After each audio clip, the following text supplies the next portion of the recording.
আল্লাহ তাআলা বলেন, ও দুনিয়ার মানুষ, আমি আল্লাহ তাআলা আমার হাবিব মুহাম্মদ সাল্লাল্লাহু আলাইহি ওয়াসাল্লামকে, আমার দোস্তকে, আমার হাবিবকে পৃথিবীর জন্য আসমান জমিন লৌহ কলম সূর্য যা আছে সব কিছুর জন্য আমি আল্লাহ আমার দোস্ত হাবিবুল্লাহর রহমত স্বরূপ প্রেরণ করেছি। বলেন না সুবহানাল্লাহ।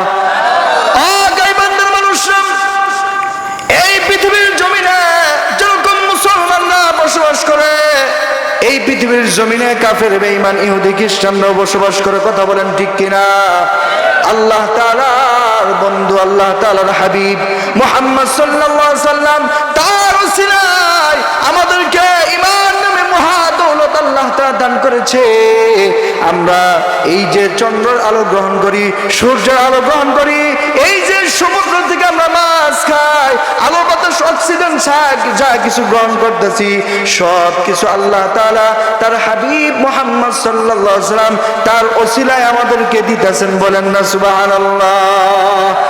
মুসলমানরা যেরকম ভাবে আল্লাহর হাবিব মুহাম্মদ সাল্লাল্লাহু আলাইহি ওয়াসাল্লাম তার ওসিলায় আমরা সব কিছু আল্লাহর নিয়ামত ভক্ষণ করতেছি, পৃথিবীর জমিনে মুসলমানরা যেরকম ভক্ষণ করতেছে, ঠিক তদ্রূপ এই পৃথিবীর জমিনে আস্তিক নাস্তিক যারা আছে, এই পৃথিবীর জমিনে ইহুদি খ্রিস্টান বেঈমান যারা আছে, গায়বান্দার মানুষরা, আল্লাহ তাআলা তাদেরকেও পৃথিবীর জমিনে আমার পয়গম্বর রাহমাতাল লিল আলামিন তার ওসিলায় আল্লাহ তাআলা তাদেরকেও সূর্যের আলো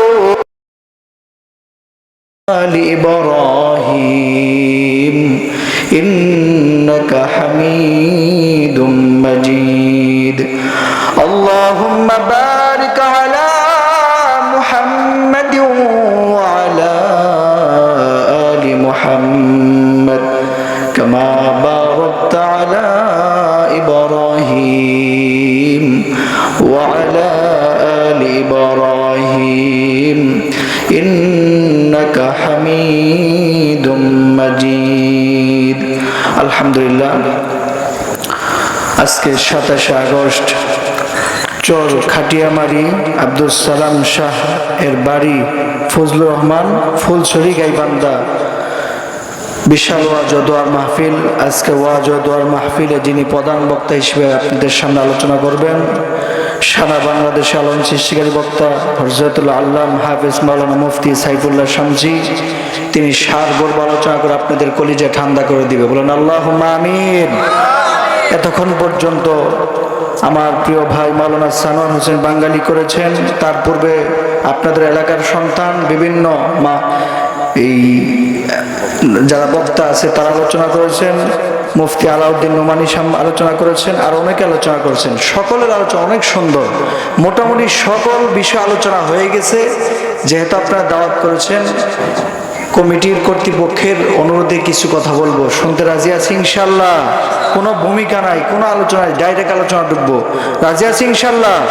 এই মাসটা চলতেছে কি মাস? রবিউল আউয়াল মাস। কি মাস? নবীজির আগমনের মাস। এই মাসে আল্লাহ তাআলা আমার পয়গম্বর রাসূল আরবি মুহাম্মদ সাল্লাল্লাহু আলাইহি ওয়াসাল্লামকে পৃথিবীর জমিনে তিনি প্রেরণ করেছিলেন। যেই জামানায় জাহিলিয়াতের যুগ ছিল, যেই জামানায় মানুষ ইসলামকে চিনত না, কোরআন চিনত না, হাদিস চিনত না, একে অপরের হক চিনত না, বুঝতো না, মানুষ একেবারে জাহিলিয়াতের সর্বনিম্ন তলদেশে চলে গেছিল। সেই মানুষদেরকে অন্ধকার থেকে আলোর পথে দেখানোর জন্য, জান্নাতের পথ দেখানোর জন্য আল্লাহ তাআলা মুহাম্মদ সাল্লাল্লাহু আলাইহি ওয়াসাল্লামকে প্রেরণ করেছেন এই রবিউল আউয়াল মাসে। বলেন না সুবহানাল্লাহ। আল্লাহ তাআলা পবিত্র কালামুল্লাহর ভিতরে বলছেন, ওয়ামা আরসালনাকা ইল্লা রাহমাতাল লিল আলামিন।